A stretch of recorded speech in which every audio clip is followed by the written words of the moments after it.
पश्चिम बंगाल के विधानसभा चुनावों में तकरीबन 3 महीने का वक्त बाकी है, लेकिन आज की तारीख में भी तमाम पार्टियों ने अपनी पूरी ताकत लगा दी है। चाहे वो सत्ताधारी टीएमसी हो, बीजेपी हो, कांग्रेस पार्टी हो, लेफ्ट पार्टियां हो या फिर हो असदुद्दीन ओवैसी की पार्टी।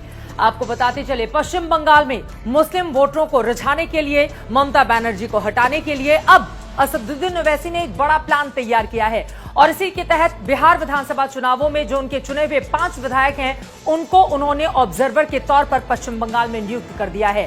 माना जा रहा है कि इस रणनीति के तहत पश्चिम बंगाल में मुसलमान वोटरों को अपने पक्ष में करना चाहते हैं असदुद्दीन ओवैसी और इसी वजह से बाकायदा एक-एक खाका वो तैयार कर रहे हैं ताकि जैसी जीत उनको बिहार में मिली वैसी ही जीत उनको बिहार से सटे हुए राज्य पश्चिम बंगाल में मिले। वैसे तो पश्चिम बंगाल में 294 सीटें हैं। असदुद्दीन ओवैसी, जिसको टीएमसी बार बार बीजेपी की बी टीम बताती है और ये कहती है कि देखिए बीजेपी को जिताने के लिए असदुद्दीन ओवैसी पीछे पीछे चले आते हैं ताकि सत्ताधारी पार्टी की वहां पर हार हो जाए और बीजेपी की जीत हो जाए, लेकिन ओवैसी को इससे कोई फर्क नहीं पड़ता है। अगर बिहार के 5 विधायकों की बात करें तो ओवैसी ने अपनी पार्टी से प्रदेश अध्यक्ष और अमौर विधायक अख्तरुल ईमान और पार्टी के युवा मोर्चा के प्रदेश अध्यक्ष आदिल हसन को मुर्शिदाबाद, बीरभूम और नादिया जिले के ऑब्जर्वर के तौर पर नियुक्त किया है।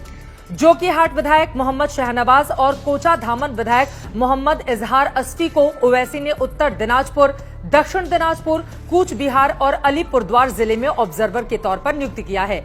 वहीं 22 विधायक सैयद रुकनुद्दीन अहमद और बहादुरगंज विधायक अंजार नईमी को मालदा जिले में ऑब्जर्वर नियुक्त किया गया है। ये तमाम जिले दरअसल बिहार की सीमा से छूते हैं, यानी कि सीमांचल को बिल्कुल टच करते हैं और सीमांचल में ही बेहतरीन प्रदर्शन किया था असदुद्दीन ओवैसी की पार्टी ने बिहार विधानसभा चुनावों में।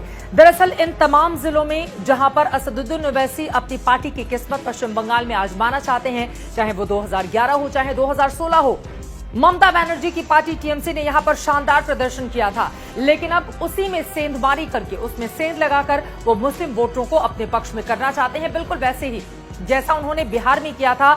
आरजेडी को, कांग्रेस पार्टी को अच्छा खासा नुकसान हुआ था और असदुद्दीन ओवैसी की पार्टी एआईएमआईएम को 5 सीटों पर जीत मिली थी, जो अपने आप में बिहार के मामले में अगर देखा जाए तो अप्रत्याशित एक बड़ी जीत असदुद्दीन ओवैसी की मानी गई थी।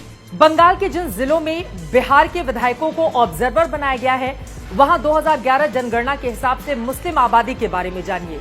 मुर्शिदाबाद में 66.27%, बीरभूमि में 37%, नादिया में 27%, उत्तर दिनाजपुर में 50%, दक्षिण दिनाजपुर में 25%, कूच बिहार में 25.54%, अलीपुरद्वार में 9% और मालदा में 51.3%।